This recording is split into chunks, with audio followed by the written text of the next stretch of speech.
नमस्कार, मैं हूं अमीश देवगन और आप देख रहे हैं आर पार।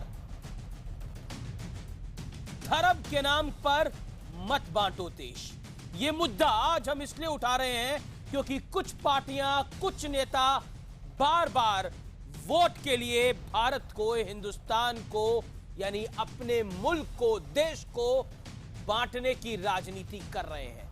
पहले उत्तराखंड के सीएम हरीश रावत ने यह काम किया और अब सपा नेता अबू आजमी इस कोशिश में जुट गए हैं। शुक्रवार को मुस्लिम कर्मचारियों के लिए नमाज ब्रेक की मांग हो रही है। तो क्या शिव जी की पूजा के लिए सोमवार को छुट्टी दी जाएगी? क्या हनुमान जी की अर्चना के लिए मंगलवार को ब्रेक दिया जाएगा? क्या लोगों को चर्च, गुरुद्वारे जाने के लिए ब्रेक मिलेगा? लेकिन धर्म के नाम पर सियासी अधर्म करने में कोई भी पीछे नहीं है। आजम खां से लेकर योगी आदित्यनाथ तक हर कोई इस खेल में शामिल है और असाउद्दीन ओवैसी जैसे नेता तो इस मामले पर सारी मर्यादाएं लांघ चुके हैं। तो आज इसी मुद्दे पर होगा आर पार। आखिर धर्म के नाम पर सियासी अधर्म क्यों? अब तक की सबसे बड़ी टक्कर देखिए अब से कुछ देर में लाइव।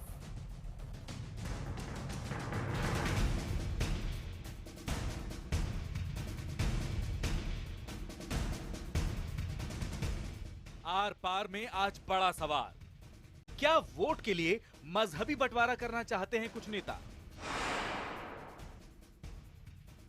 यह सवाल इसलिए क्योंकि समाजवादी पार्टी के नेता अबू आजमी ने मांग उठा दी है कि महाराष्ट्र की देवेंद्र फडणवीस सरकार शुक्रवार को जुमे की नमाज के लिए मुस्लिम कर्मचारियों को 1.5 घंटे की छुट्टी दे। हर व्यक्ति, हर जात, हर मजहब के लोग इस देश में अपने मजहब पर चल सकते हैं, उनको आजादी, उसमें कोई रोक टोक नहीं है। मजहब का एक हिस्सा है जुमा की नमाज। जुमा की नमाज एक ऐसी नमाज है कि जो छोटी जगहों पर नहीं हो सकती, गांव में नहीं हो सकती। कम से कम सत्ता की हवस के लिए आप लोगों को बांटने का काम मत करिए। वो लोग भगवान शिव में अपनी आस्था रखते हैं, वो सोमवार को व्रत रखेंगे। कुछ लोग हैं हनुमान जी की पूजा करते हैं, मंगलवार को छुट्टी करेंगे। कुछ लोग हैं जो बृहस्पति जी की पूजा करते हैं, वो बृहस्पतिवार को छुट्टी रखेंगे।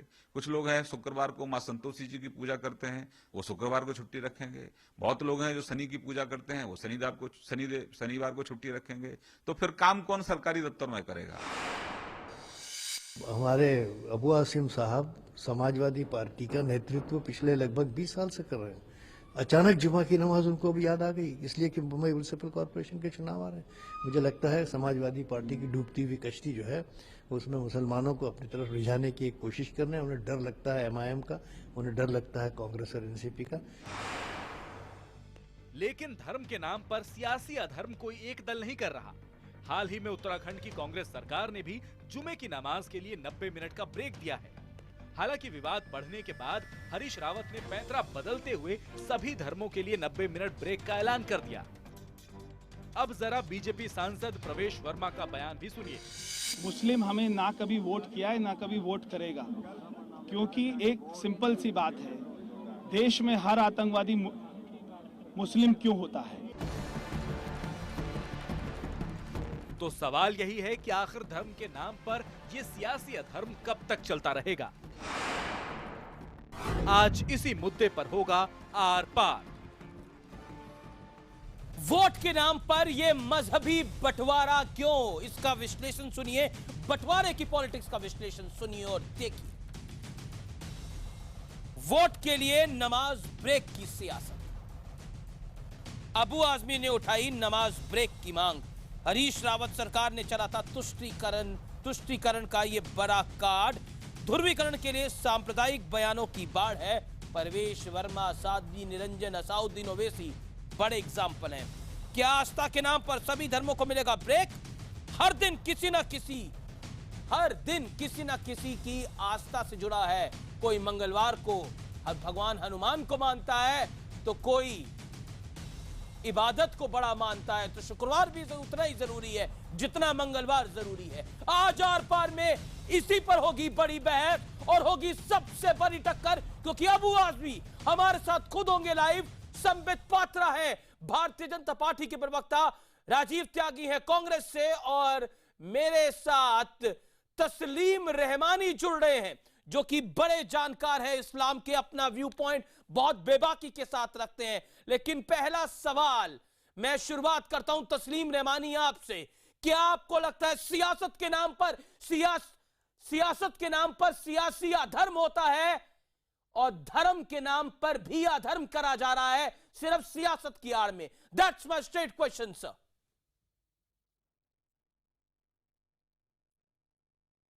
देखिए, जिस दिन ये उत्तराखंड के हमारे मुख्यमंत्री हरीश रावत जी ने ऐलान किया था, मैंने उसी दिन और बहुत सख्त लफ्ज़ों में उसकी मजम्मत की थी, और मैंने ये कहा था कि वो तुष्टीकरण की ये पॉलिटिक्स करके दूसरों के हाथों में हथियार देके दरअसल मुस्लिम दुश्मनी का कार्ड खेल रहे हैं, और वो अगले 3-4 दिन में साबित हो गया। उसी का एक्सटेंशन अब ये अबू आसिम आज़मी साहब को कोई और इशू पता नहीं क्यों नहीं दिखाई देता। मुसलमानों के तो बहुत सारे मसाइल इस मुल्क में मौजूद हैं जिसको उठाने की जुर्रत अबू आसिम आज़मी साहब में पता नहीं क्यों दिखाई नहीं देती। क्योंकि आप देखिए, उत्तर प्रदेश में उनकी सरकार है, 18% का रिजर्वेशन का उन्होंने वहां वादा किया हुआ है, वो उसको दे नहीं पा रहे। टेररिज्म के नाम पे लड़कों को गिरफ्तार किया है, खालिद मुजाहिद को, तारिक कासमी को कुछ नहीं कर पाए, एक बच्चे को कत्ल कर दिया, दूसरा जेल में है, आप छुड़वा नहीं पाए। महाराष्ट्र में सियासी जमीन अपनी तलाश करने के लिए 1.5 घंटा, क्या आप सर्टिफिकेट लेंगे उन लोगों से कि साहब आप जिन लोगों के लिए आप 1.5 घंटे जुमे की नमाज का वक्त मान रहे हैं कि उन्होंने फजर की नमाज पढ़ी थी या नहीं पढ़ी थी, क्या वो अपने मस्जिद के इमाम से लिखवा के लाएंगे फजर की नमाज पढ़ी थी? ये एक मजाक सा बना दिया है। आपको लगता है ये मजाक है? सियासत करने का पुराना तरीका है, वोट अपनाने का पुराना तरीका है। कितने लोगों को उसका फायदा पहुंचेगा? बिल्कुल बिल्कुल कितने बिल्कुल लोगों को नंबर बताएं? आप जेन्युइन बात कर रहे हैं सर। मुसलमानों का अगर फायदा पहुंचाना है तो उनकी डेवलपमेंट करिए। नमाज से उनको फायदा नहीं मिल रहा, नमाज ब्रेक से उनको फायदा नहीं मिल रहा। मैं राजीव त्यागी का रुख करता हूं। राजीव त्यागी साहब, उनको अपना रूहानी फायदा है जो मिल रहा है, मैं ये नहीं कह रहा नमाज से बहुत फायदा है, लेकिन उनका इंडिविजुअल फायदा है। मैं नहीं कह रहा नमाज से फायदा नहीं मिल रहा, वो उनका इंडिविजुअल फायदा है। बिल्कुल नमाज ब्रेक की बात कर रहा हूं। कम्युनिटी के डेवलपमेंट के लिए नमाज ब्रेक की बात कर रहा हूं। हजार मुसलमानों को 1.5 घंटे का ब्रेक देके एक लॉलीपॉप थमा दें, एक झुंझुना थमा दें, और उस पर मुस्लिम सियासत चमकाई जाए और मुसलमानों के इश्यूज को पीछे फेंक दिया जाए, उसमें सिर्फ झूठे वादे किए जाए, ये बात कंडे में भी ला। और हिंदुस्तान का मुस्लिम इंटेलिजेंसिया इसे बहुत अच्छे तरीके से समझता है, चाहे कांग्रेस हो, बीजेपी हो, कंडेमेबल है, ये बात निंदनीय है। सर आपने अपनी बात कह ली, अब मैं राजीव त्यागी का रुख करता हूं। मैं संबित आपके पास आऊंगा। राजीव त्यागी, आपको समाजवादी पार्टी 2009 में जब आपकी सरकार दोबारा आई थी, और उससे पहले जब 2008 का न्यूक्लियर टेस्ट हुआ था, उसको समर्थन कर रही थी। क्या आपको लगता है कि उत्तराखंड के बाद समाजवादी पार्टी के बड़े नेता अबू आजमी साहब जो कुछ कह रहे हैं आपके समर्थन में कह रहे हैं, या फिर आपको लगता है कि जो कह रहे हैं बढ़िया कह रहे हैं? ऐसा हो जाना चाहिए, क्योंकि आपकी तो एक सरकार हरीश रावत की सरकार ऐसा कर चुकी है, फिर बैकफुट पे आ चुकी है। तुष्टीकरण की राजनीति तो हरीश रावत ने भी करी, आपने भी करी। सरकार ने जो निर्णय लिया उसको निश्चित, आप अमीश जी 10 बार 10 सवाल पूछ लीजिए, फिर उसके बाद शुरू करता हूं। और कोई सवाल हो तो पूछिए। बताइए पॉइंट बताइए आप। मैं चुप हूं, सुन लीजिए और बोलिए और बोलिए। पूछिए आप पहले पूछिए। बताइए राजीव त्यागी जी। उत्तराखंड सरकार ने जो किया उसको पलटने का कार्य क्यों किया? कि उसको लगा कि यह निर्णय निश्चित रूप से ठीक नहीं था, इसलिए उसको पलटने का कार्य किया। कांग्रेस पार्टी ये मानती है कि जाति और धर्म का भारतीय प्रजातंत्र का में कोई स्थान नहीं है और ना होना चाहिए। और मैं व्यक्तिगत रूप से भी ये मानता हूं कि धर्म को राजनीति में लाना निश्चित रूप से एक बहुत बुरी आदत है और बुरी परिपाटी है, जो देश में सन 47 से ही चल रही है, इसमें कहीं कोई दो राय नहीं है। मैं साफ गोई से मैं बधाई भी दूंगा आपको कि आपने एक अच्छा विषय रखा है कि क्या जाति और धर्म महत्वपूर्ण है या धर्म महत्वपूर्ण है या भारतवर्ष महत्वपूर्ण है। कांग्रेस पार्टी मानती है कि भारतवर्ष महत्वपूर्ण है, भारतवर्ष से बड़ा कोई नहीं है। धर्म एक ऐसी चीज है जो आम लोगों के लिए तो ईश्वर को प्राप्त करने की चीज है, और खास लोगों के लिए धर्म की आड़ में अपनी सियासत करने की चीज है। तो निश्चित रूप से इसको समझना होगा। लेकिन धर्म के नाम पर तो आपने सियासत करी ना। उत्तराखंड में आपने धर्म के नाम पर सियासत करी, आपको बैकफुट पे आना पड़ा। आपका जो प्रैक्टिकल 70 साल में देखा गया है उसकी बात कीजिए। आपने खुद दो लोग बाग एक साथ बोलेंगे, बहुत उठाए। दो लोग बाग, देखिए तारिक साहब सुन लीजिए अब मेरी बात प्लीज। तस्लीम देश में डेवलपमेंट होगा, विकास होगा, चाहे वो कांग्रेस पार्टी करे, भारतीय जनता पार्टी करे, निश्चित रूप से विकास में सबको भागीदारी मिलेगी, चाहे वो हिंदू हो, मुस्लिम हो, सिख हो, ईसाई हो। पर कैपिटा इनकम बढ़ेगी तो निश्चित रूप से सबका विकास होगा। देश में हाईवेज बनेंगे तो सबका विकास होगा, देश में रोजगार मिलेंगे तो निश्चित। राजीव त्यागी, अब आप बातें बड़ी बड़ी कर रहे हैं, वो निर्णय से पहले राजीव त्यागी सुनिए, राजीव जी सुनना पड़ेगा। तस्लीम रेवानी सवाल जो आप कर रहे हैं अमीश देवगन जी, अगर ये सवाल आप कर रहे हैं मुझसे, ये सवाल करने से पहले भारतीय जनता पार्टी की तरफ भी पूछ लीजिए और अबू आदमी से पूछ लीजिए। कांग्रेस पार्टी ने अपना कुछ कह रहे हैं, स्पष्ट कर दिया। अरे तस्लीम रेवानी कुछ कह रहे हैं, बहस करिए ना। हरीश आप रावत प्रेस कॉन्फ्रेंस मत करिए सर, आप प्रेस कॉन्फ्रेंस मत करिए सर, आपने अपनी बात कह ली, अब मैं आपका ऑडियो म्यूट कर रहा हूं। तस्लीम रेवानी लास्ट सेंटेंस बोल लूं? नहीं, अभी नहीं। तस्लीम रेवानी यू रिएक्ट, अभी बीच में आपको तस्लीम रेवानी यू रिएक्ट, गो एट तस्लीम रेवानी, योर ऑडियो इज आउट। नहीं, मैं सीधे ये कह रहा हूं कि मॉरलिस्टिक बातें करना, आइडियलिस्टिक बातें करना, भाषण करना, ये बहुत अच्छा लगता है सुनने में। मोदी जी जो भाषण करते हैं उनसे अच्छा भाषण इस वक्त देश में शायद ही कोई और नेता कर रहा हो, लेकिन देश का क्या हाल हो रहा है जमीन के ऊपर, सवाल वो है। आप चाहे जितनी अच्छी बातें करें, जमीन पे आपने एक आम आदमी को क्या दिया और वो क्या धर्म से प्रेरित नहीं था, इसका आप जवाब दे सकते हैं? क्या कांग्रेस पार्टी ने जो 60 साल रूल किया है, उस पूरे रूल में धार्मिक तुष्टीकरण का और धर्म के कार्ड का इस्तेमाल आपने बाबरी मस्जिद में 1949 से लेकर तस्लीम रेवानी आपने अपनी बात कह ली, बिल तक 2014 के एंड तक आपने खूब किया है। मैं जवाब दे दूं? ओके, 20 सेकंड जवाब फिर दे दूं। संबित पात्रा और अबू आजमी की तस्लीम रहमानी साहब के आरोप सारे मान लिए जाएं, अगर तस्लीम रहमानी साहब के सारे आरोप मान लिए जाए तो सन 47 से लेकर के 2014 तक कांग्रेस 60 साल तक कहीं ना कहीं सत्ता में नहीं रहती और देश की सेवा नहीं करती। कांग्रेस ने कभी जाति और धर्म की राजनीति नहीं की। माय डियर फ्रेंड सर, आप क्या बात कर रहे हैं? आप अपनी पार्टी के डॉक्यूमेंट्स तो पढ़ लिया करिए। एके एंटनी की रिपोर्ट क्या आई थी? मुसलमानों के तुष्टीकरण हार की बड़ी वजह 2014 की। एके एंटनी रिपोर्ट पढ़िए आप पहले जाके, फिर ये बातें करिए। एक एंटनी रिपोर्ट आप पढ़िए, फिर ये बात करिएगा। अमित शाह पार्टी का आपसे पढ़ता हूँ, नहीं आपने पढ़ा नहीं, ये आपने मुझे लगता है पढ़ा नहीं। सुन लीजिए, मैं तो पढ़ा हुआ हूँ। आप कभी हिंदू कार्ड खेलते रहे, मैं आपकी विद्वता को चैलेंज नहीं कर रहा, लेकिन मैं पढ़ा हुआ हूँ। कार्ड के जवाब में मुस्लिम बाबरी मस्जिद का नहीं माय डियर फ्रेंड तस्लीम साहब, आपने कम्युनल राइट्स की, आप 50,000 कम्युनल राइट तस्लीम साहब 47 में जब देश आजाद हुआ था तो पहला बजट न्यूयॉर्क म्युनिसिपल कॉर्पोरेशन से छोटा था मेरे मित्र। देश में आज 20 करोड़ गाड़ियां हैं, देश का किसान आज एक्सपोर्ट कर रहा है। राजीव जी वो ब्रांड है जो मिडिल क्लास को चाहिए, जो लोगों को चाहिए। ये किसने किया? कांग्रेस ने किया। ये विकास किसने किया? कांग्रेस ने किया। आज इसरो जो है मंगलायन कर रहा है, किसकी वजह से कर रहा है? आज हमारे देश की आर्मी नहीं कर रहे हैं, चौथे नंबर पे किसकी वजह से? विश्व की इकोनॉमी 7वें नंबर पे हमारी, उस पर क्या कहना चाहिए? देखिए, आपने अगर एजेंडा सेट कर लिया है, अगर आपने एजेंडा सेट कर लिया अमित साहब की कांग्रेस को ग्रिल करना है, तो आप ग्रिल करिए, लेकिन मैं ग्रिल होने के लिए तैयार नहीं हूं। जनाब, हरीश रावत सरकार ने एक निर्णय और ग्रिल नहीं कर रहा, उस निर्णय के आधार पर ब्राह्मण है, आपको पेंशन आपको 2 महीने में मिली उत्तराखंड के। मैं संबित और उत्तराखंड के ब्राह्मणों को पेंशन भी मिल गया। संबित पात्रा और अबू आजमी करता हूं कि होल्ड ऑन सर। राजीव त्यागी, अब आपने अपनी बात कह ली, मैंने आपको बहुत मौका दिया। तस्लीम रहमानी साहब, आपने अपनी भी बात कह ली, और अब सबसे बड़ी टक्कर संबित पात्रा और अबू आजमी की। मैं शुरुआत आपसे अबू आजमी साहब करना चाहता हूं और पहला सवाल आपसे पूछना चाहता हूं इस विषय के ऊपर। आजमी साहब, आप बहुत बड़े नेता हैं, बहुत पुराने नेता हैं, जिसको सियासत का हर दांव पेच पता है। सबको पता है कि मुंबई में चुनाव आने वाले हैं। क्या अबू आजमी साहब, क्योंकि आप विधायक हैं, सभी धर्मों के लोगों ने आपको वोट दिया है, फिर सिर्फ नमाज के लिए चिट्ठी क्यों आपने लिखी? पूजा के लिए, चर्च जाने के लिए, गुरुद्वारे के लिए आपने ब्रेक क्यों नहीं मांगा? That's my straight question. Abu Azmi, react to this. जरा मुझे बोलने दीजिएगा, बीच में टपकिएगा मत कोई आदमी, please. I am requesting you. जी देखिए, ऐसा है कि नमाज का टाइम एक फिक्स होता है। अगर नमाज 1:30 बजे पढ़ना है तो 1:31 पे नहीं बल्कि 30 पे ही पढ़ना पड़ेगा। ये रूल है इस्लाम का। लेकिन जहां तक मैं जानता हूं जहां तक मेरी जानकारी है कि पूजा में या और क्रिश्चियन धर्म में कोई ऐसा रूल नहीं है कि उनको फिक्स टाइम पे ही पढ़ना पड़ेगा।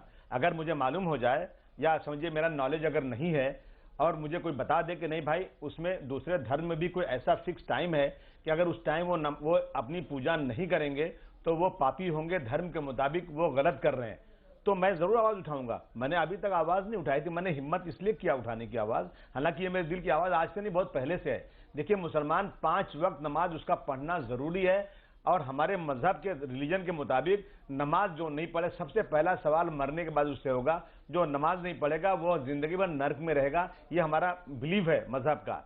लेकिन 8वें दिन जुमा की नमाज जो है ना, इसकी बहुत ज्यादा अहमियत है। हम हर हफ्ते के और दिन हम नमाज बगैर मस्जिद के अपने घर में, सुनिए फिक्स टाइम पे नहीं, 1 घंटा आगे पीछे भी कुछ टाइम उसका रहता है, पढ़ सकते हैं नमाज। लेकिन जुमा की नमाज हम अकेले नहीं पढ़ सकते, वो मस्जिद में जाना जरूरी। जब मैं पार्लियामेंट में रहूं, असेंबली में रहूं या किसी बहुत इंपॉर्टेंट काम से रहूं, सारे काम को छोड़कर मुझे 1:30 बजे या 2 बजे जो नमाज का टाइम फिक्स है नमाज पढ़ने जाना ही पड़ता है। बड़ा नो कह रहा हूं। चुनाव से पहले आपको तमाम चीजें ध्यान में आ गई। नहीं जनाब, आप गलत कह रहे हैं। बिल्कुल ऐसी बिल्कुल आपके चक्षु खुले और आपको तमाम चीजें ध्यान में आ गई। बिल्कुल नहीं, मैं बड़ा नो कह रहा हूं। बिल्कुल नहीं बेसिकली चुनाव से कोई लेना देना इसका नहीं है। ओके, तस्लीम रमानी होल्ड ऑन। संबित पात्रा आजमी साहब का नहीं, तस्लीम रमानी अभी आप होल्ड करिए, संबित पात्रा स्टन। देखिए, पहली बात तो मैं शुरुआत में एक बात कह दूं, इस्लाम के प्रति और नमाज के प्रति बड़ा आदर है हम सबके मन में। इसको राजनीति के पटल में नहीं लाते हुए कुछ आईना में अबू आजमी साहब को दिखाना चाहूंगा। अभी बातों बातों में अबू आजमी साहब ने कहा कि देखिए हिंदू धर्म में या क्रिश्चियनिटी में तो कोई टाइम फिक्स नहीं है, कभी भी पढ़ दो, कभी भी जाके आप मंदिर में माथा टेका। ठीक है, आपने कहा, ठीक है, मैं बता रहा हूं, मैं आपके बीच में नहीं बोल रहा था, कभी भी आप मंदिर में पूजा कर लीजिए, मगर इस्लाम में टाइम फिक्स्ड है और जो लोग ये फिक्स टाइम में नमाज अदा नहीं करते हैं वो पापी हो जाते हैं और जब वो ऊपर जाते हैं तो उनको सवाल पूछा जाता है तो जवाब देना पड़ता है। तो आपने तो बहुत बड़ा गलत काम किया आज अबू साहब। 70 वर्षों में पहली बार ही अपनी आवाज उठाई। मैं तो मानता हूं आपकी उम्र कम से कम 40-45 साल की तो होगी, 45 साल की होगी। आप कम से कम 10-15 साल से तो राजनीति में होंगे। पहले दिन से ही आपको ये 90 मिनट का ब्रेक मांगना चाहिए था। न जाने कितने लोग पापी हो गए जब से ब्रेक नहीं मिला था, इतने लोग तो पापी हो गए होंगे। मतलब 17-18 साल से जब से आपकी राजनीतिक जीवन है, आप जानते हुए, मैं कंप्लीट कर लूं, सुनिए ना, मैं कंप्लीट कर लूं। आपने जो बोला उसी से, सर देखिए, आपने जो बोला पहले मैं कंप्लीट कर लूं। मतलब 17 साल से आप लोगों को पापी बनने दे रहे थे और आज अचानक जब उत्तर प्रदेश का चुनाव और मुंबई का म्युनिसिपल चुनाव आया तो आपको लगा कि लोग पापी नहीं बनने चाहिए, ऊपर जाके अल्लाह ताला सवाल भी पूछेगा। देखिए, बड़ा दुखद विषय है। मैं आपको सच्चाई बताऊं, ये बीएसपी और सपा का जो फिक्स्ड मैच चल रहा है कि मुस्लिमों को कौन ले। चंद दिनों पहले जो मायावती जी है वो अपने भाषण में बोल रही थी मुस्लिमों किसी और को वोट मत देना, सिर्फ मुझे वोट देना, और अब ये बोल रहे हैं कि 90 मिनट का ब्रेक दे दो, मुस्लिम मुझे वोट देना। ये मुसलमानों के लिए पाप मुक्त करने का तरीका नहीं है, मुसलमानों के वोट को हथियाने का तरीका है। और मैं बताऊं अबू साहब, जब ऊपर जाएंगे और अल्लाह ताला आपसे बोलेंगे ना कि अरे अबू साहब आप तो मेरे साथ भी राजनीति कर रहे थे, तो क्या जवाब देंगे आप बताइए। अल्लाह ताला पूछेंगे आपसे कि आप मेरे साथ भी राजनीति कर रहे थे तो क्या जवाब देंगे अबू साहब आप। ओके, अबू आजमी सुनिए सर, मैं पार्लियामेंट में था या मैं असेंबली में हूं या कोई भी मुसलमान पार्लियामेंट में, असेंबली में 99.9% मुसलमान पार्लियामेंट छोड़ देता है, असेंबली की कार्रवाई को छोड़ देता है, अपने सारे अहम काम को छोड़ देता है कि पापी नहीं बनना है उसको। परंतु अगर आज उत्तराखंड में ये चीज शुरू हुई है तो मैंने उसको देखकर ये हिम्मत किया है कांग्रेस के साथ क्यों नहीं कि महाराष्ट्र में भी शुरू किया जाए। कर रहे हैं जी नहीं, बिल्कुल नहीं, no no no, there is no question of fix match. कोई इसका पॉलिटिकल लेना देना नहीं है, ये सिर्फ और सिर्फ एक फेथ की बात है। अगर आज मुझे चांस मिला है उत्तराखंड को देख करके तो मैं क्यों नहीं और प्रदेश में ये मांग करूं। मेरा सवाल है कि उत्तराखंड को नहीं 10 सेकंड नमाज में पढ़ रहा हूं, मैंने जुमा छोड़ा नहीं है याद आया और कोई तो मुसलमान जुमा छोड़ता नहीं है, आपको तो शुरू से कहना चाहिए था, कॉलेज छोड़ देता है, सब छोड़ देते हैं, सब कुछ मान रहे हैं। मेरा सवाल अबू आजमी जी से सिर्फ इतना है कि आज उत्तराखंड को देखकर उनको सच्चाई याद आई। आपको इतनी बड़ी सच्चाई इन 17-20 सालों में पता ही नहीं था, आप हिम्मत भी नहीं कर रहे थे, आप हिम्मत भी नहीं कर रहे थे, तो आप आज मान लीजिए अल्लाह ताला आपको माफ नहीं करने वाला है। आपको अल्लाह ताला माफ नहीं करने वाला है। ये 20 सालों तक आप हिम्मत नहीं कर रहे थे अल्लाह ताला सच्चाई मुझे बोलने माफ के करेगा, लिए। क्योंकि मैं इतने लोगों को पार्लियामेंट, आपने असेंबली, पार्टी स्कूल, बनने के कॉलेज, कगार ऑफिस पे छोड़ छोड़ के दिया, नमाज पढ़ने जाता हूं। अल्लाह ताला आपको नहीं माफ करेगा। गया आपका तो गया सर। नहीं अबू माफ आजमी आप बड़े धार्मिक आदमी लग रहे हैं। अबू आजमी ऑफिस छोड़ करके सरकारी नौकरी में टाइम निकाल के नमाज पढ़ने जाता है, लेकिन अगर उसको रिलैक्सेशन मिलता है सरकार से तो क्यों नहीं मांगे वो? अबू आजमी आप बड़े धार्मिक आदमी लग रहे हैं। आप कह रहे हैं कि मैं नमाज अदा करता हूं और इसलिए भगवान हमेशा मेरी रक्षा करेंगे और हमेशा मेरे साथ रहेंगे। भगवान आपके, ईश्वर आपके साथ रहे, अल्लाह आपके साथ रहे। लेकिन एक बात बताइए, एक आदमी 4 टाइम की नमाज पढ़ता हो, एक आदमी 4 टाइम की इबादत करता हो, हनुमान चालीसा पढ़ता हो, चर्च जाता हो और बुरे काम करे, और बुरे काम करे सर, एक बुरे काम करे, अपने घर में अपनी बीवी को मारे, चोरी करे, चकारी करे और फिर भी पूजा अर्चना नमाज पढ़ता हो, क्या उसको स्वर्ग नसीब होगा? सर कर्म अच्छे होने चाहिए। नहीं मिलेगा, मैं आपको बता रहा हूं, कर्म अच्छे होने चाहिए। आप ये मानिए कि आप राजनीति कर रहे हैं और तुष्टीकरण की राजनीति कर रहे हैं। तस्लीम रहमानी है इस्लाम के जानकार, वो रिएक्ट करना चाहते हैं। बिल्कुल नहीं तुष्टीकरण कर रहा हूं। अगर मैं घर में मारता हूं बीवी को, मैं गलत काम करता हूं, मेरा कोई गलत काम है, उसका मुझे जरूर पाप मिलेगा। मैं पक्का बोलता हूं, नमाज पढ़ने से मुझे माफ नहीं हो जाएगा। आपको लेकिन नमाज एक बहुत जरूरी चीज है, नमाज का सवाब मिलेगा और तस्लीम रहमानी उसकी गुनाह मिलेगी मुझे। तस्लीम रहमानी 40 सेकंड में आपकी राय, फिर राजीव में आपके पास आऊंगा। देखिए नमाज पढ़ना लाजमी जुज है, इस्लाम का लाजमी जुज है। बिल्कुल उसको, अगर आप नमाज नहीं पढ़ रहे तो आप मुसलमान नहीं हो सकते, ये बिल्कुल तय बात है, इसमें कोई दो राय नहीं है। लेकिन मैं अबू आसिम आजमी साहब भी ये बात बखूबी जानते हैं कि जोहर की नमाज का या जुमे की नमाज का एक ही वक्त होता है। मेरा सवाल सीधा, क्या सियासत कर रहे हैं अबू आजमी? शुरू होके 2:30 बजे तक 2.5 घंटे 2 घंटे वो वक्त रहता है, और उस वक्त में मुख्तलिफ मस्जिदों में इलाके की मुख्तलिफ औकात में नमाजें होती हैं, तो वो बहुत ज्यादा ऑप्शंस मौजूद रहती हैं कि कहीं 1 बजे नमाज हो रही है, कहीं 1:30 बजे नमाज हो रही है, कहीं 1:45 बजे नमाज हो रही है। और ये रीजन है कि हिंदुस्तान के मुसलमानों ने जुमे की नमाज के लिए कोई एक्स्ट्रा बेनिफिट मांगने की जरूरत कभी नहीं समझी। ओके। ये जो पॉलिटिक्स, यानी कितने लोग उत्तराखंड में 1000 से ज्यादा मुसलमान सर्विस में नहीं है जिनको बेनिफिट पहुंचेगा, और 2.5 लाख मुसलमान वोटर है, तो 1000 मुसलमानों का ऐलान करके 2.5 लाख वोटर्स में डाका डालने का काम उत्तराखंड में कांग्रेस ने किया। मैं कांग्रेस से जवाब लूंगा, ये अगर उत्तर प्रदेश में महाराष्ट्र में करते तो कोई बात समझ में आती। कैसी बात कर रहे हैं? अगर 1.5 घंटा नमाज, आज हर मुस्लिम कंट्री में जुमा के दिन छुट्टी रहती है, जितने दूसरे कंट्री नमाज इतवार को छुट्टी रहती है, जुमा के दिन छुट्टी का मतलब यही है। हम मजबूर हैं, हम अपने काम धंधे को छोड़ के जाते हैं। अगर मुझे गवर्नमेंट से रिलैक्सेशन मिलता है तो क्या बड़ी बात है? जुर्रत नहीं हो सकी, आपके अंदर ये जुर्रत नहीं हो सकती कि आप अपनी पार्टी बना दे। तस्लीम रहमानी की खातिर किसी न किसी पॉलिटिकल पार्टी में रहमानी साहब, मैं अपनी पार्टी क्यों बनाऊं? मैं जिस पार्टी में बहुत खुश हूं, मैं क्यों पार्टी बनाऊं? मेरी पार्टी, अगर जिस पार्टी में मैं हूं वो पार्टी पहले से मुसलमानों को नमाज का वक्त दे रही है। मुस्लिम सरकार आपने अपनी बात कह ली, लेकिन आप क्यों बांटना चाहते हो? मुसलमान की छुट्टी शुक्रवार को, हिंदू की छुट्टी संडे को, ये क्यों बांटना चाहते हैं हम लोग? ये मुल्क एक है, इबादत यहां पर अलग अलग भगवानों की होती है, कोई अल्लाह की करता है तो कोई भगवान राम की करता है, लेकिन क्यों बांटना चाहते हैं आप मुल्क को? That's my point. आप अपनी सियासत के लिए इस मुल्क को बांटना चाहते हैं। आर पार में आप देख रहे हैं बड़ी बहस, राजीव त्यागी, तस्लीम रहमानी, संबित पात्रा और अबू आजमी। अबू आजमी, मैं इस दौर में आपके पास आता हूं और बहुत सीधा सपाट सवाल रखता हूं।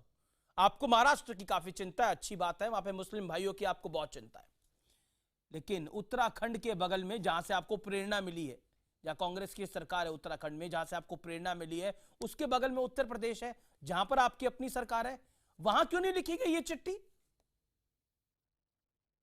मैं राजनीति करता हूं महाराष्ट्र में, उत्तर प्रदेश में मैंने 20 साल पहले सुना था मुलायम सिंह जी ने जुम्मा की नमाज की छुट्टी दी रखी है जी, लोगों को छुट्टी है। आप सुन लीजिए, अभी पत्रा साहब कह रहे थे कि आज 70 साल से क्यों नहीं बोले गुनहगार, कोई गुनहगार नहीं हो रहा है, सब नमाज पढ़ते हैं, चाहे सरकार छुट्टी देवे या नहीं देवे। इसी बात को आपने जो माना, इसी से आप एक्सपोज हो रहे हैं कि मैं महाराष्ट्र में राजनीति करता हूं। सरकार आपकी उत्तर प्रदेश के अंदर है, सरकार आपकी उत्तर प्रदेश के अंदर है, लेकिन वहां चिट्ठी नहीं लिखेंगे, वहां चिट्ठी आप नहीं लिखेंगे। मैं तो कह रहा हूँ ना 20, अरे सुनिए ना सही, आप एक्सपोज हो रहे हैं सर, छुट्टी आप एक्सपोज हो रहे हैं, वहाँ 20 साल से आप तुष्टीकरण कर रहे हैं, आप मुस्लिम तुष्टीकरण करना चाहते हैं, आप इस देश का सांप्रदायिक सौहार्द बिगाड़ना चाहते हैं, यही आपकी मंशा है। आपसे ज्यादा जोर से मैं चिल्ला सकता हूँ, मेरी आवाज और तेज है भाई साहब। उत्तर प्रदेश में नमाज की छुट्टी सरकारी अफसरों को मिलती है, वो नमाज पढ़ने जाते हैं। एक सवाल पूछना चाहता हूं अबू आजमी साहब। संबित पात्रा, पहले तो आप मेरे सवाल का जवाब दीजिए।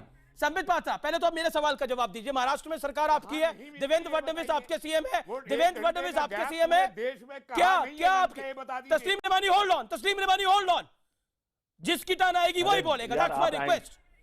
संबित पात्रा, देवेंद्र फडणवीस आपके सीएम है, क्या आपकी सरकार मानने वाली है जो अभी अबू आजमी ने बोला?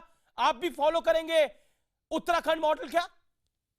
संबित पात्रा, देखिए हमारी सरकार संविधान पे विश्वास करती है, जो भी संविधान कहता है सबको बराबरी का, किसी को भी।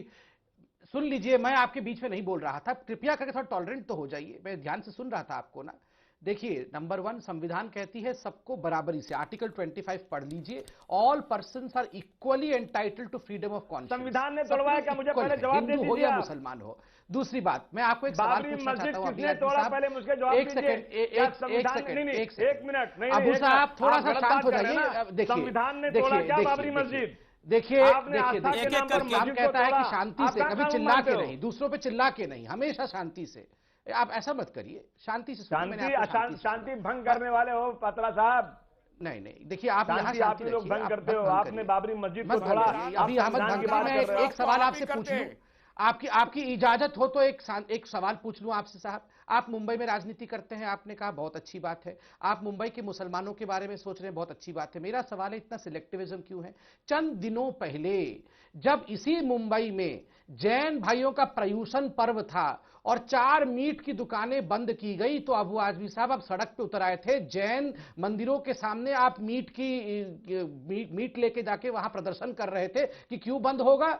जिसको नहीं खाना है मीट नहीं खाए, जिसको खाना है वो खाए। जैनियों के सेंटीमेंट के लिए मैं क्यों मीट दुकान बंद करूं? और आज आप बोल रहे हैं केवल मुसलमानों के लिए छुट्टी हो जाए। अच्छा, जैन का सेंटीमेंट नहीं, आप किसी के आपका पाप नहीं, आपका पाप और पुण्य, पाप और पुण्य है, जैन का पाप और पुण्य, जैन का पाप और पुण्य नहीं है। ये सिलेक्टिविज्म क्यों है भैया? क्या जैन लोग उनको कंपनसेट करेंगे? क्या उनकी रोजी रोटी 5-4 दिन बंद करेंगे, 10 दिन बंद करेंगे? अबू आजमी साहब, आपकी जानकारी के लिए जैन और मुसलमान दोनों उसको कौन कंपेंसेट करेगा? जो 90 मिनट की छुट्टी दे दोगे उस कंपनी को कौन कंपेंसेट करेगा? आप जैन लोगों को कंपेंसेट कौन करेगा? ये सवाल आप पूछ सकते हैं। ये जैन और मुसलमानों में आपने अलग अलग क्यों देखा? जैनियों का सेंटीमेंट जवाब अबू आजमी साहब,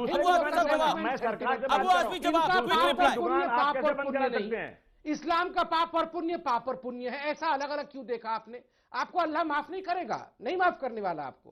ओके, अबू आजमी करेगा। आपने अल्लाह की मस्जिद तोड़ा, आपको कभी माफ नहीं होने वाला है। आपको तो देखिए क्या हो रहा है, अल्लाह क्या पूछेगा आपसे सवाल, देखिएगा ना तो डॉक्टर आपको माफ करेगी, ना तो अल्लाह माफ करेगा।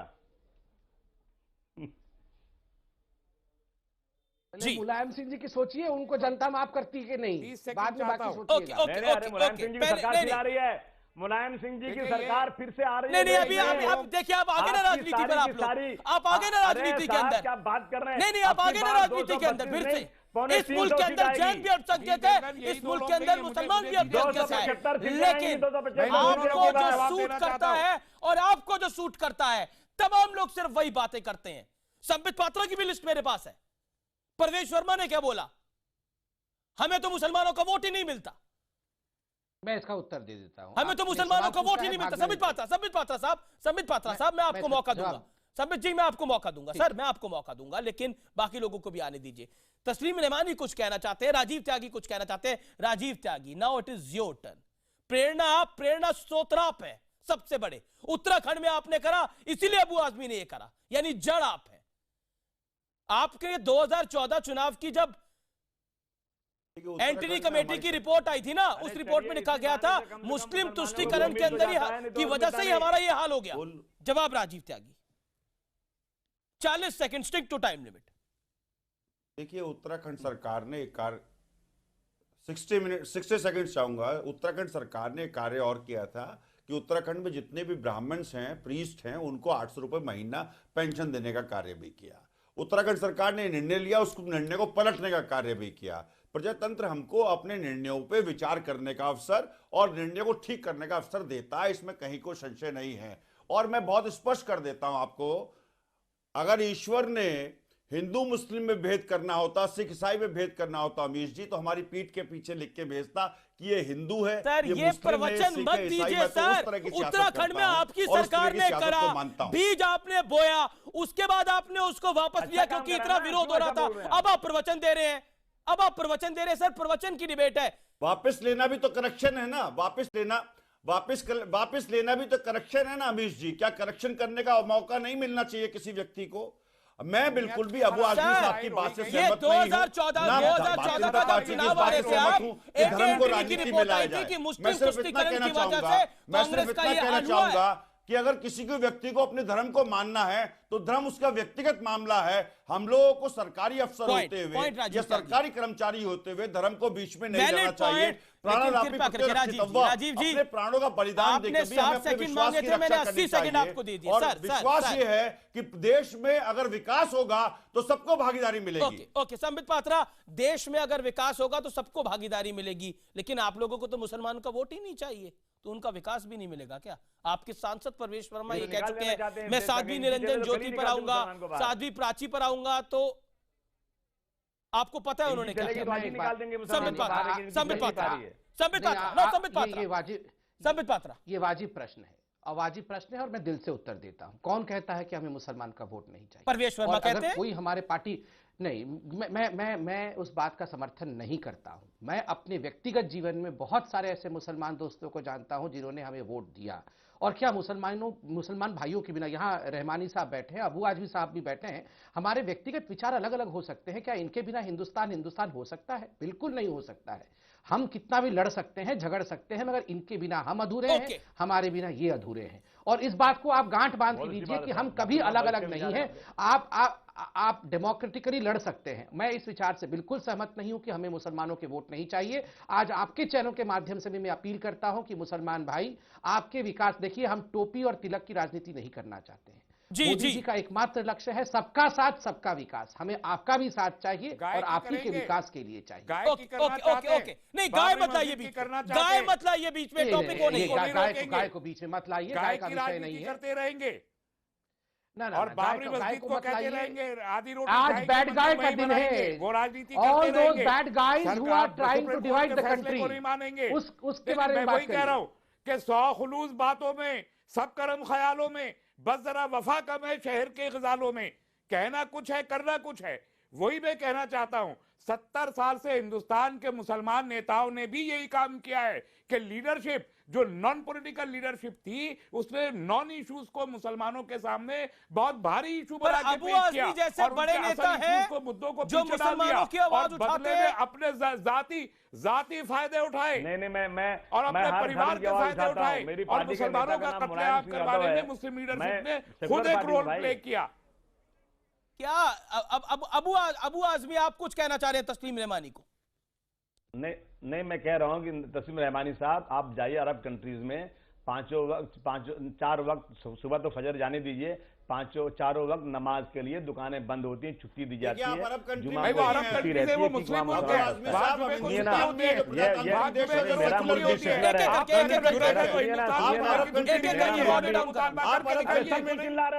मुसलमानों के वो इश्यूज दे रहे हैं, यहाँ भी हिंदू मुसलमान सिख ईसाई भाई भाई की तरह से रहते हैं। यहाँ हिंदू मुसलमान सिख ईसाई सब भाई भाई की तरह से रहते हैं। सबको एक दूसरे के धर्म का एहतराम करना चाहिए। आज मुसलमान नमाज पढ़ने जाता है, अपनी ड्यूटी छोड़कर जाता है, अपने काम छोड़कर जाता है। मुतालबा करके दिखाइए। अबू आजमी, आप कर नहीं सकते, आप में जुर्रत नहीं है। आजम खां को खुदा कहना बंद कर देंगे, पार्टी से बाहर निकाल दिए रहेंगे आप। जी नहीं, मेरी पार्टी में पहले से जुमा की नमाज की छुट्टी है। मुसलमानों के पॉलिटिकल मेरी सरकार में पहले से जुमा की नमाज की छुट्टी है। सुनो ना बात तो सुनिए ना मेरी। 20 साल पहले से मेरी पार्टी में जुमा की नमाज की छुट्टी दी जाती है। नहीं है, वो पहले से मौजूद है। मुलायम सिंह यादव ने मुसलमानों पर कोई एहसान नहीं कर रखा है। ओके। और आप मुलायम सिंह यादव आपको टिकट दिला देता हूं भाई, अपने पर्सनल पॉलिटिक्स को आप, अगर आपको कुछ टिकट चाहिए तो यूपी से दिला देता हूं, आप भी एमएलए बन जाएंगे, नहीं तो जिंदगी में चिल्लाते रहेंगे, कुछ मिलने वाला नहीं है। ताल्लुक नहीं है। आइए समाजवादी पार्टी में कुछ टिकट दिला देता हूं आपको, ये चिल्लाते रह जाएंगे नंगे पैर। नहीं I object to it sir, I object to it sir. आप क्या कह रहे हैं तस्लीम रवानी को? Hold on please. अब क्या कह रहे हैं आप? आइए मेरी पार्टी के अंदर आपको टिकट दिला देता हूं, नहीं तो चिल्लाते रहेंगे। इंडिपेंडेंट वॉइस है, कुछ कहना चाहते हैं, you are trying to bribe him कि मैं आपको टिकट दिला देता हूं, आप आ जाइए मेरी पार्टी के अंदर। What you are trying to say? Invitation, इसलिए दिस इज नॉट इनविटेशन। आइए आपको कुछ दिला देता हूं मैं, नहीं तो चिल्लाते रहेंगे। Don't try to bribe him, don't try to bribe him. रिश्वत देने की कोशिश मत करिए। ना ये देश हित जानते हैं, ना सर, ये देश हित अबू जानते आजमी हैं, साहब, और ना ये कम्युनिटी का अबू आजमी साहब, ये पॉलिटिक्स करते हैं, अपने परिवार की पॉलिटिक्स फिक्सिंग कर रहे हैं आप चैनल के ऊपर आकर। देख लीजिए तमाम इन पॉलिटिकल अबू लीडर्स को आजमी उठा के, साहब, अगर ये परिवार को फायदे फिक्सिंग कर रहे हैं आप क्या? तस्लीम रवानी होल्ड ऑन, तस्लीम रवानी होल्ड ऑन। फिक्सिंग कर रहे हैं आप चैनल के ऊपर आकर। क्या इनको इश्यूज का पता है? कम्युनिटी इश्यूज को जानते हैं? आपको इनवाइट करूं क्या? देश के और मुस्लिम मुल्कों के ये इश्यूज आप को मुझे जानते हैं? 100 बारी भी इनवाइट करेंगे तो मैं नहीं बहुत आऊंगा। ज्यादा जानता हूं, आपसे बहुत ज्यादा जानता हूं तस्लीम रहमानी साहब, आपसे बहुत ज्यादा इन चीजों को जानता हूं तस्लीम रहमानी साहब। आप कुछ भी नहीं जानते अबू आसिफ आजमी साहब, आप आके बैठ जाइए। मैंने आपसे छोटी छोटी चीजें पूछी तो आप बता नहीं पाएंगे, और मैं इसी चैनल पर अगर अभी आपसे पूछ लो, आप अभी नहीं बता पाएंगे। मैं जानता हूं आप सब लोगों का, आपकी क्लास के जितने लोग हैं उनके का पॉलिटिक्स क्या है वो मैं जानता हूं। आप में जुर्रत थी तो श्री कृष्णा कमीशन की रिपोर्ट को इंप्लीमेंट करवा के दिखाते, आप नहीं कर पाए। आपने पढ़ी तो मेरी कोई पार्टी नहीं है, मैं सरकार में हूं क्या? मैं चाहता हूं इंप्लीमेंट करवाना, करवाइए ना। मैं चाहता हूं करवाना, करवा दीजिए ना। तस्लीम रवानी आपने अपनी बात रख ली, तस्लीम रवानी आपने अपनी बात रख ली। Cease fire. Sambit Patra and Abu Azmi on a window. Okay, Sambit Patra. मैं सिर्फ 10 सेकंड लूंगा। मैं बड़े ध्यान से अबू आजमी साहब को और तस्लीम रहमानी साहब को सुन रहा था। दोनों एक दूसरे से पूछते, कह रहे थे कि आप नहीं जानते हो, मैं नहीं जानता, आप नहीं जानते हो, तुम क्या जानते हो, यही लड़ाई चल रही थी। देखिए, मैं तो बड़े अदब से कहना चाहूंगा, आप दोनों, मैं या राजीव भाई, मैं और राजीव भाई अगर भगवान को जानते और आप और अल्लाह तक पहुंच जाते तो इतनी लड़ाई कहां होती? पहुंचे ही नहीं है, तभी तो लड़ रहे हैं। और कोई भी जानता, अगर अबू आजमी अल्लाह को जान गए होते तो वो ये नहीं कहते कि आप नहीं जानते हैं। जो जानता है ना वो चुप बैठ जाता है, और जो नहीं जानता सबसे ज्यादा वही चिल्लाता है। मैं इतना ही बोलना चाहता हूं कि देखिए, नमाज पे या पूजा पे कोई सवाल नहीं है। नमाज भी महत्वपूर्ण है, रेस्पेक्टेबल है, पूजा भी रेस्पेक्टेबल है। सुनिए, बताने का तरीका होता है सर, बताने का तरीका होता है, समय में आराम से बोलता है, चिल्लाता बिल्कुल नहीं है ज्ञानी। अब कंप्लीट कर लो। देखिए, नमाज और पूजा का विषय नहीं है, ये मेंटालिटी का विषय है। गड़बड़ी कहां हुई है मैं बताता हूं। चंद दिनों पहले ओवैसी साहब कहते हैं कि मुसलमानों के लिए जो बैंक है वहां पैसा नहीं पहुंचा।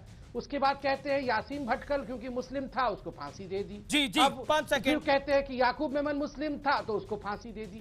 केवल जो सिलेक्टिव व्यू है, और मुझे सिलेक्टिव व्यूज है। संबित, लेकिन मैं अबू आजमी आपसे एक आखिरी सवाल जरूर पूछूंगा और चाहूंगा 20 सेकंड में जवाब दें आप। क्या आपको लगता है जो आपने चिट्ठी लिखी, अगर आप उस पर माफी मांग लेंगे या वापस ले लेंगे तो ज्यादा बेटर होगा, और इससे बढ़िया आप मुसलमानों की और कुछ भलाई का काम करिए, इससे किसी मुसलमान की कोई भलाई नहीं होने वाली, आपकी पॉलिटिक्स की भी भलाई नहीं होने वाली। That is very clear. पर उत्तराखंड सरकार को भी फैसला बदलना पड़ा था। देश को मत बांटिए कृपया करके। धर्म के आधार नहीं, मैं बिल्कुल माफी नहीं मांगूंगा। मैं तो पत्रा साहब से कहूंगा कि आप इसमें मदद कीजिए। नहीं, सॉरी क्यों? मैं तो डिमांड कर रहा हूं ना, सॉरी की बात कहां पैदा हो रही है? मैं तो पत्रा साहब से कहूंगा, देश में आपकी आज देश में सरकार है, आप कम से कम नमाज के लिए कुछ समय दिलाइए। अगर पूजा के लिए भी कोई समय फिक्स है तो पहले पूजा को दिला दीजिए। मुझे कोई पूजा के लिए भी समय दे देते हैं, नमाज के लिए भी समय दे देते हैं, कैंडल जलाने के लिए भी समय दे देते हैं, गुरुद्वारे की अरदास करने के लिए भी समय दे देते हैं। मुल्क चलता रहेगा भगवान भरोसे, मुल्क चलता रहेगा भगवान भरोसे, सबको छुट्टी दे देते हैं। आपकी सियासत चमकनी चाहिए। एक्चुअली आप यही चाहते हैं, काम करना है तो बहुत से मुसलमान बच्चे पढ़ नहीं रहे हैं, उनको पढ़ाइए। बहुत से हिंदू बच्चे पढ़ नहीं रहे हैं, उनको पढ़ाइए। ये कैसी राजनीति? आप देख रहे हैं आर पार, और एंड में निष्कर्ष होता है, यानी कंक्लूजन होता है। और आज का कंक्लूजन ये है कि चाहे हिंदू हो, मुसलमान हो, सिख हो, ईसाई हो, कोई भी हो, उसके लिए सबसे जरूरी है काम, उसके लिए सबसे जरूरी है पढ़ाई, उसके लिए सबसे जरूरी है खाना। क्योंकि कहा गया है खाली पेट भजन भी नहीं होते, खाली पेट इबादत भी नहीं होती। तो उनके खाने की व्यवस्था करनी होगी, उनकी पढ़ाई की व्यवस्था करनी होगी और उनके काम की व्यवस्था करनी होगी। आजादी के 70 साल बाद भी हम यही बात कर रहे हैं और हमारे कुछ राजनेता, तमाम नहीं, कुछ राजनेता नमाज और पूजा की छुट्टी की बात कर रहे हैं। यही फर्क है लोगों की सोच में और इन कुछ नेताओं की सोच के अंदर। यही आज का निष्कर्ष है। फिलहाल आर पार में इतना ही।